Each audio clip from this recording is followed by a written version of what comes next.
QuaranJazz. Listen while you're home.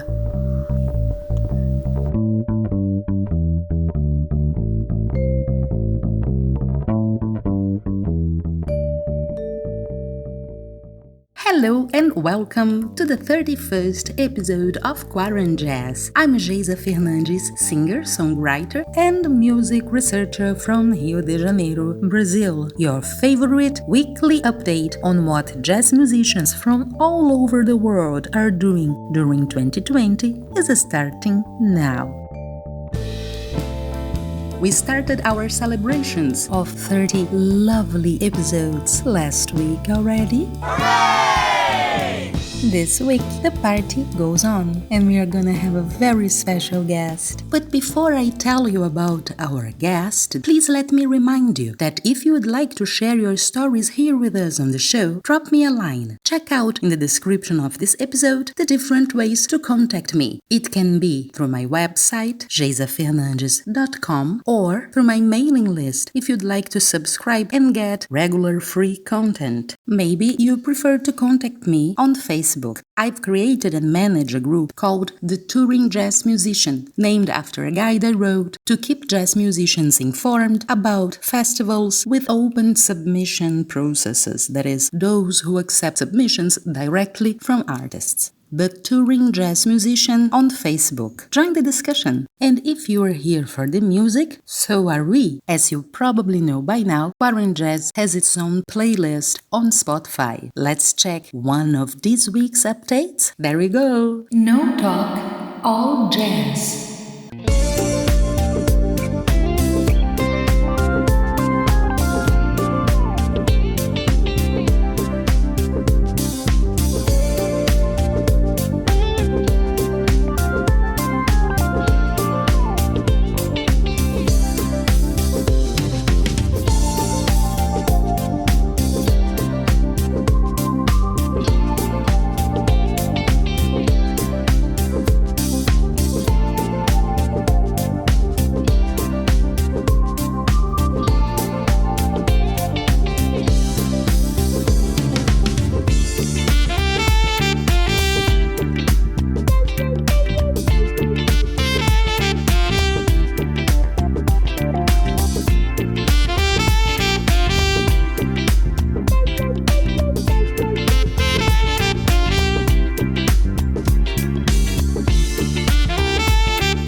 This was Glowing in the Dark, and today we are going to have the opportunity of learning more about the composer of this track. And for me, personally, there is an extra reason to be very happy about this episode. This is my very first guest from Brazil. Oba! Saxophonist, composer, producer, and now also a Jazz Fest organizer himself, Mário PC. And yes, it does feel a little bit weird to talk to a Brazilian in English, but okay, we are doing it for you, dear listener. You're welcome. So, Mário, hi, thank you very much for your participation in QuaranJazz. I'm so happy to have a Brazilian fellow here, finally. Especially because you are not only a musician, but also someone who is now involved with the other side of the business, so to speak. But before you tell us about your experience with the festival that you're organizing, I would like you to introduce yourself and tell our listeners about your influences and your previous experiences in music with lots of very important Brazilian artists on tours, etc. So the microphone is yours. Hi, Jason. First of all, I would like to thank you for the invitation. Very kind of you. And for the opportunity to talk a little about me and about the festival that I have been holding, which is already going to its second edition, the MPC Jazz Festival. For me, it will be a pleasure. I hope that all listeners enjoy our chat. Well, my Christian name is Mário Pimentel de Castro Filho. My stage name is Mário PC. In English pronunciation, Mário PC. It's not a personal computer PC. It is Pimentel de Castro's abbreviation, PC. I'm from Belo Horizonte, capital of Minas Gerais. My state, Minas Gerais, is located in southeastern Brazil. It is a mountainous region with a temperate climate. I lived 30 years in Rio de Janeiro and currently I'm based in São Paulo. I'm a saxophonist, flutist, composer, and music producer. I started my music studies at 16. When in doubt between saxophone, flugelhorn, and acoustic bass, I chose saxophone. As a teenager, I was very influenced by jazz, more specifically jazz fusion. But I listened to everything. I heard from Dexter Gordon to Mahavishnu Orchestra, through Gianluca Ponty, Spyro Gyra, flutists like Hilbert Loss, saxophonists like Dexter, Frank Weiss, Jan Garbarek, pianists like Oscar Peterson. I listened to albums from ECM, Pablo, Columbia, Atlantic, and so on. I heard many Egberto Gismonti albums recorded by the German label ECM, many artists, many labels. I also heard a lot of disco music too, because at the time, the 70s and early 80s, military dictatorship in Brazil, Brazilian radio stations only played disco music. I heard a lot from Deutsche Grammophon too. Anyway, I heard everything. In 1982, I got to know rock. More specifically, the American band Grand Funk Railroad. Everything has changed in my life. I was a dancer. I studied modern dance, jazz, and a little classical ballet. I love it to dance. In 1985, I went to Rio de Janeiro to sing in rock bands at the height of the national rock movement in Brazil. Nothing happened with the major labels regarding invitations to record an album. After some time, I was invited to tour with Ed Mota, playing baritone sax. We shared the stage and studios for 2 years. We recorded 2 albums together. Then I was called for an audition with Marina Lima. I played tenor sax, soprano sax, and baritone, and sang. We toured for 6 years, with a 6-month break when I went on a Caribbean cruise. Madness. We recorded an album together. In 1996, I joined the artist Lulu Santos, singing, dancing, playing the alto sax, percussion, flutes, melodica, harmonica, and didgeridoo. Practically the Octopus Man. We played for 10 years, with an interval of 7 years in which I graduated in music at Unirio in Rio de Janeiro. We recorded a total of 5 albums, CDs and DVDs together. In the intervals between Ed, Marina, and Lulu's tours, I participated and produced bands from the national pop scene, indie rock, sometimes singing, sometimes playing, sometimes arranging. My oh my, this is a lot of experience. And just to give our listeners some context, both Lulu Santos and Marina Lima are artists with a solid, long career, important, very important names in the Brazilian pop scene, pop rock, Brazilian pop. And Ed Mota is now probably one of the most well-known Brazilian artists in the contemporary jazz scene. And Mario, when did you move to São Paulo? When and why?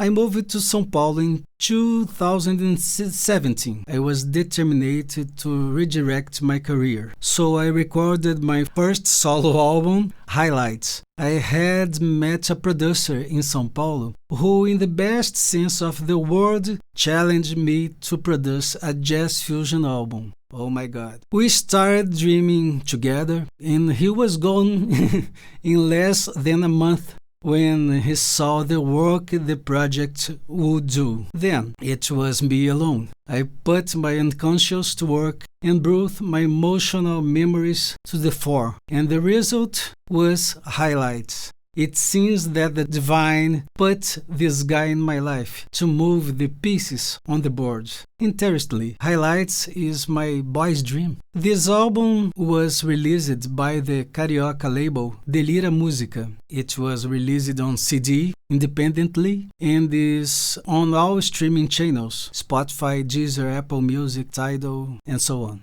And how would you describe the music in this album? How would you describe your music?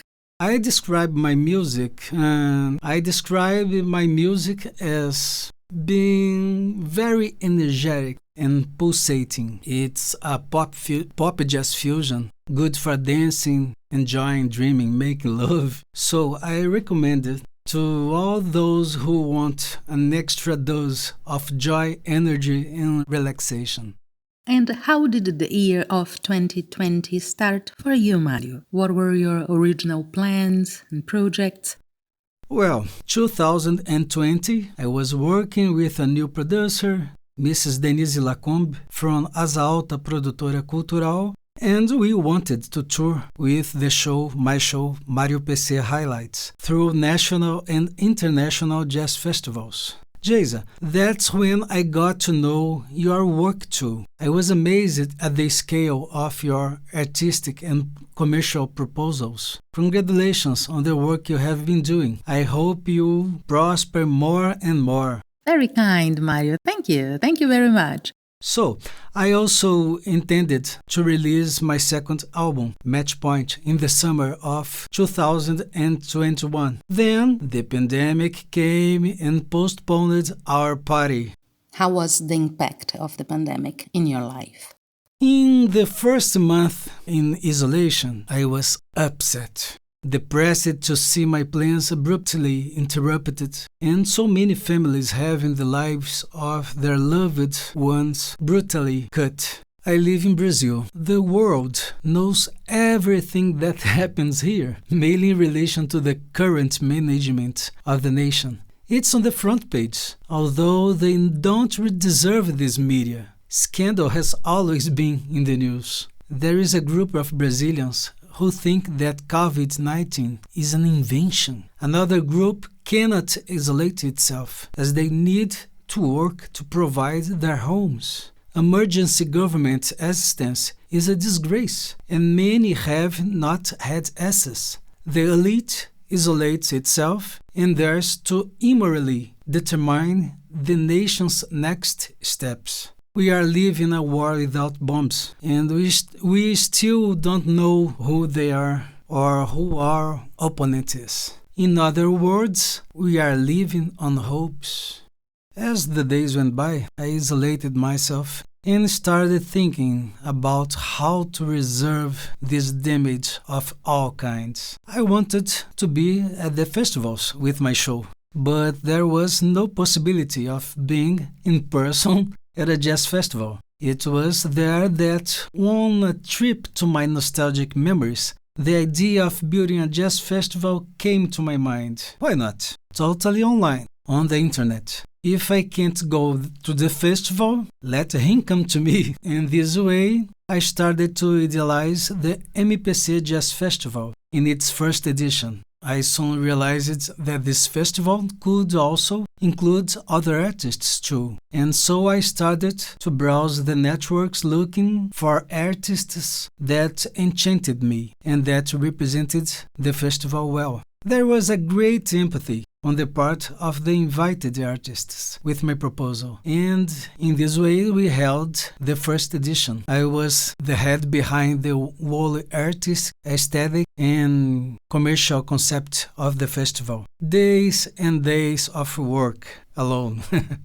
Nothing could go wrong, right? We were very successful. We are now in our second edition, and in 2021 we intend to make physical editions too. Obviously, from a positive perspective of WHO, World Health Organization. And how would you describe the concept of the festival? The festival brings in its concept clarifications that I consider extremely important. The fact that not only health professionals save lives during a pandemic and their consequent isolation from people, but also artists who provide artistic content that makes the lives of isolates lighter and more bearable. We also state that artists need to provide their homes and family, and thus they need to be paid for their work, whether in person or in virtual form. In this way, we established the charging of a symbolic value for entering the festival as a way of making audiences aware that nothing on the internet is free. Everything is paid by an advertiser who also pays taxes. Ultimately, all citizens are paying taxes, sometimes for benefits that they will not have access to, as government administrations do their work badly. In other words, the idea that all on the internet you can just download and consume without cost is not supported. If you do not pay for the product and the producer, be it creative or business, cannot afford the costs of a production, that production will cease to exist, be it any product, physical or virtual. According to some people, art is not a product of primary need, so artists would be left in need in an episode like the pandemic. So, the second edition of the MPC Jazz Festival, which is totally international with artists from Cuba, Germany, and Italy, begins on November 1st. We will be online through November. For those who want to know the concept of the festival and access the ticket purchase buttons, the link is www.mariopc.net/MPC-Jazz-Festival. There will be buttons on the Simpla and PayPal platforms for purchase using credit cards. And how does it work with the tickets? Once the ticket has been purchased, you receive in your email the access link to the channel hosting the festival, and then just come and enjoy. The payer will be able to access the festival through the month of November and review the artist's shows. All videos are subtitled in English. It's not lives, it's videos recorded exclusively for the festival, shows and interviews with the festival artists. Great! And what about your work apart from the festival as a music producer? I have a small studio. I always made soundtracks for all purposes: cinema, soap operas, games, corporations, products. And the pandemic made me intensify my performance in the search for the growth of my network of consumers and businesses. But interestingly, even the transactions that were carried out through the web in this sector were paused. For me, the world really stopped, and I had to live off reserves. The creation of the MPC Jazz Festival was my psychological boat in this whole sea. I ask divine forces that the second wave does not come. It would be disastrous given the behavior of the nation, potential transmitters. And how is your situation concerning the restrictions? Are you staying at home all the time, or are you already back to some routine activities? At the moment, I find myself in semi-isolation, trying to resume life responsibly, with new habits of hygiene and protection, and making plans for 2021. I finished my second album, Match Point, and I intend to release it after the interrupted tour of my first album, Highlights. With the festival, I have met many people who come to me with an air of curiosity. Many see the festival as a novelty. This inspires me and gives me the strength to resume contacts, make new ones, and move forward with many plans. Wonderful. Mário, now let's talk about the tracks you've selected for us. At the beginning of this episode, we had the pleasure of listening, well, a teaser at least, of Glowing in the Dark. And I would like you to tell us something about this song and also about the second tune, the one that you've selected for us to listen in full at the end of this episode. This composition of my own, Glow in the Dark, brings in a sense all the effervescence of the nights in the tropics. If it had a lyrics, that lyrics would talk about burning passions, endless dawns, intoxicating smells, flavors, endless paths, and insinuating looks, where the only thing that matters is a pause in space-time and total surrender, as if there were no tomorrow.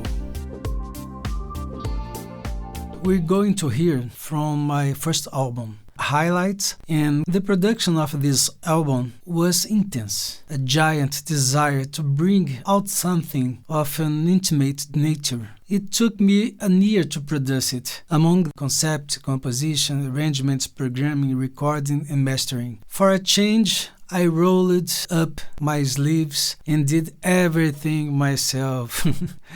It was a learning experience in all areas, an immersion in myself, in my past, envisioning a different future. It all started with a dream and a strong desire for change. The compositions on this album undoubtedly represent my essence, a man with hope for the equity of humanity and with a great passion for life. Then you will ask me, what do you mean equity? Where is the social contest in an instrumental song? And I will answer you, that is the key, without inductions. Only the sowing of a proposal that takes up the basis of an exhibition without predictability, in essence, where feeling and reverberating is everyone's right, without judgment. The album, at a certain point in its production process, gained an electronic character that had been softened by the performances of the invited musicians, among them Ivan Payakan on bass and Fábio Canella on drums, musicians who received me very well in São Paulo. On piano, organ and synthesizer solos, Jonathan Vargas, also from São Paulo, and on guitars, a fellow countryman, Victor Martins, a genius. I invited them to humanize the album. I had in my heart that more orthodox jazz festivals would not allow me to enter. Today I see that I was wrong. The festivals want more and more news, sometimes even more acid, avant-garde, visceral content. These musicians undoubtedly seasoned my album in a human way. I was very happy in both musical and plastic appearances. The artists Aramel Melo in photography and Eduardo Dantas Correia in graphic design gave the final touch in agreement with my aesthetic ideals. Well, Jason, that's it.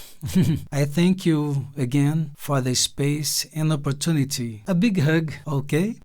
Thank you very much. Thanks a lot for your participation. So nice to have finally a Brazilian here. So I really would like to thank you for that. Muito obrigada. And dear listener, let's not forget that this episode is also part of our celebration for the milestones of over 30 weeks on air. And the celebration gets even better when you get a present.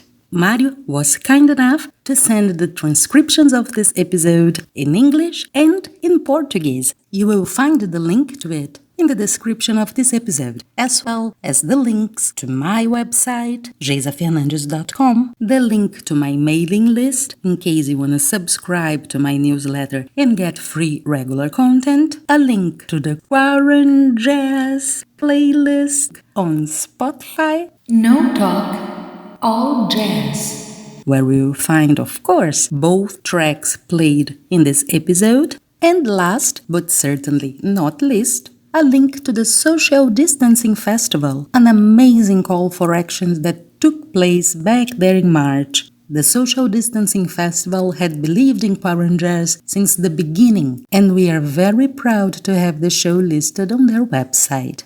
Well, my dear listener, this was the 31st episode of QuaranJazz. I'm Geisa Fernandes, singer, songwriter, and music researcher from Rio de Janeiro, Brazil, and it's time to bid you farewell. Till next week, and now, ladies and gents, highlights.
QuaranJazz. Listen while you're home. QuaranJazz, a podcast by Geisa Fernandes.